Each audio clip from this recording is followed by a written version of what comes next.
You're watching Swipe. Coming up on this week's show, the smart buttons that could make life easier for people with sight problems. South London to Silicon Valley. I meet the British tech prodigy making his mark with this. Open fire! And prepare for an invasion in our games preview. Hello and welcome to Swipe. We love it when we get to talk about tech making life easier. And this week we've been finding out about some Bluetooth buttons designed for visually impaired people to help them around the house. Here's Will to explain. 5-year-old Lenny lost his sight when he was just 10 months old after a tumour damaged his optic nerves. And one of the things he finds difficult is getting around his home. But these big buttons, called pips, have helped him to feel more confident. Come in. Once Lenny hears the beeps, he heads in that direction and presses the button. This turns the sound off and activates the next one in the sequence. The buttons are connected via Bluetooth and can be easily customised. I had thought, oh, well, it's only a little beeping thing, it's not going to be that fascinating for him, but it's the level of control that he has. Actually, it doesn't matter what the stimulus is. It was just enough for him to say, oh, this is my game and I know what I'm doing and I can take control of the whole process. The pips were originally created for people living with dementia to help them through their daily routines. So you might put one by the bed to wake you up, or another on a chest of drawers to remind you to get dressed. The code and instructions for how to build pips are now free to download, and the inventor's keen for people to get creative with it. You've got to be pretty handy with a soldering iron, and you've got to know your way around writing a little bit of code. But we think that that should be accessible to a lot of students and a lot of research organisations, people who are really well placed to try and run trials with vulnerable people. There are around 35,000 blind and partially sighted children and young people in the UK. So how much of an impact could something like this have on their lives? It could be put in schools, it could help slightly older children than Lenny discover new routes within an environment. It has many, many different applications in understanding different rooms within a house or within a school. At the moment, the pips are just prototypes, but if they get picked up by other researchers, life for people like Lenny could start to get easier. You choose which one you press and it's going to start beeping. Will Sargent, Sky News. Stay with us. Still to come, I'll be sitting down with a Silicon Valley-based Londoner who's using tech to help us all get a good night's sleep. That's coming up after a roundup of some of this week's other tech news. The UK's tech scene has been reacting to that monumental news you won't have failed to notice, the EU referendum result. We know the effects won't be known for years, but initial fears within the startup community have been based around the size of the future talent pool and worries that investors might choose to put funds into other European startup hubs instead. The Google-owned robot builder Boston Dynamics has been working on a smaller version of one of its bots. The Spot Mini weighs 55 pounds, is all electric, and one of the company's quietest creations. It can run for about 90 minutes, enough time to get a good amount of housework done in that case. A smart cycle helmet that detects body movement has smashed its funding target on a crowdfunding site. ClassOn can detect vehicles in your blind spot, and it activates turn and brake signals based on what your body's doing. The team behind it were only looking for $30,000, but at the time of putting this week's Swipe together, they've already raced past the $60,000 mark. And while you're on your bike, maybe this project to make navigation easier could come in handy. It's a sat-nav in a bicycle belt that apparently finds the safest routes for you to take and remembers where you left your bike. The European Space Agency is helping to develop Bluebell. Its creators are raising money via crowdfunding to be able to manufacture their first batch. Stick around for our games preview. We journey into space to explore strange new worlds. But first, the term tech star gets bandied around quite a bit, doesn't it? We tend to think of people like Facebook founder Mark Zuckerberg. But what about the current crop of young, fresh Silicon Valley CEOs? Well, one of them dropped into London recently, where I grabbed him for a chat. Not many 20-something Londoners are running their own tech firms in Silicon Valley. James Proud is, though. The British entrepreneur moved to California in 2011, set up his second company just a year later when he was 20, and now leads a team of 50 people with more than £28 million in funding. But if you'd known him as a kid, you might have expected this kind of success. Is it true that you taught yourself to code at the age of 9?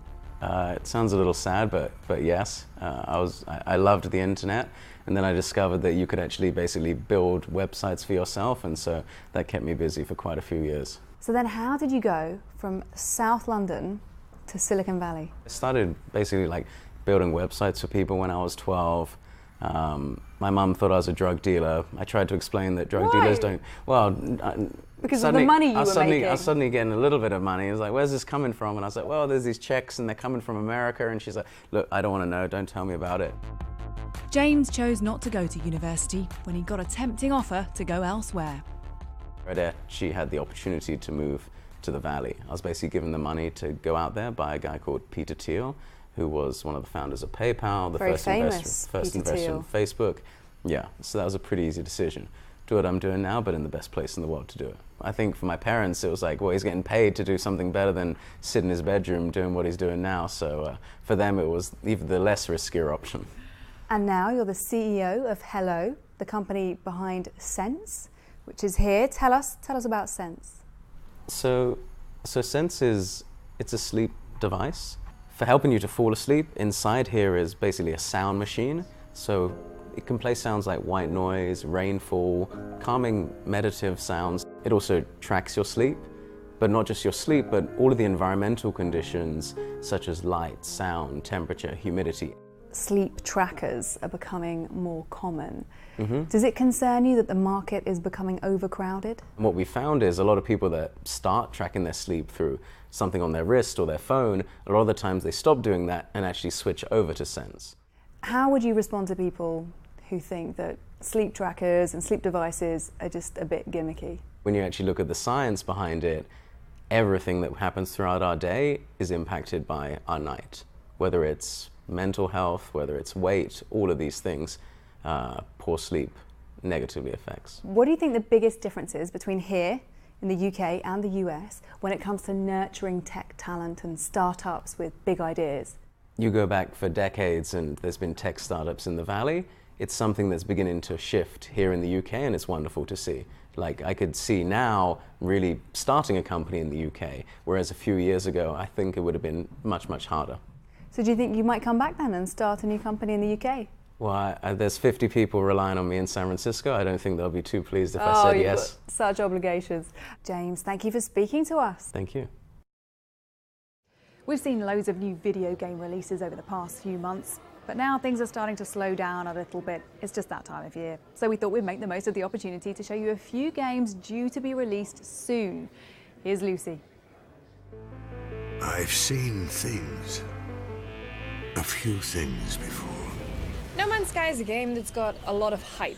It's very simple in its concept. You're an explorer in space, and you know, you've got your little vehicle, you've got your spaceship, you've got like a jetpack, and you've got like a scanning tool. Usually with video games, you know, like an artist will meticulously craft like planets and things to go in it, whereas No Man's Sky is quite unique in that everything's procedurally generated, so it's made by an algorithm. If you discover a planet, you can upload its coordinates to this thing called the Atlas, which is like this big online database that other players can look at, and you can give the coordinates to a friend and they can meet you on a planet. But it's coming out on August 10th on PS4 and PC.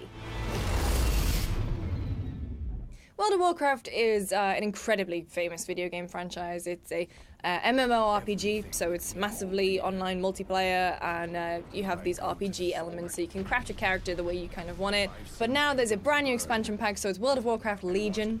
And if you've been playing the game for a number of years, you'll probably have a max level character, which at the moment sits at about 100. And you can raise that level now to 110, so there'll be more quests, a new storyline. Open fire! There's a brand new area called the Broken Isles, and there's a brand new class, so there's the Demon Hunter class. People always make these stories, you know, oh, the subscriber numbers are diminishing. They are, but that game is still incredibly popular, and if you've still got the World of Warcraft bug, then you can play Legion on August 30th on PC and Mac. Forza Horizon 3 got announced at E3, and this time, you know, we're not in America at a music festival anymore, we're going to Australia.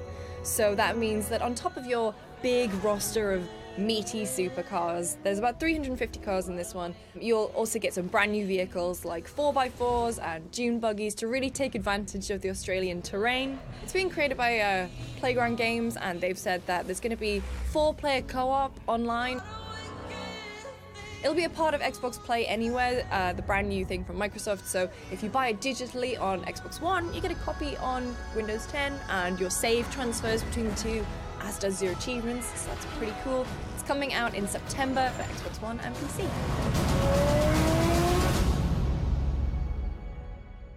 That's it for this week. Take a good look at Sky News on mobile, tablet, catch up Sky Q and Snapchat for all the latest tech stories throughout the week, and we'll see you again next time. Bye-bye.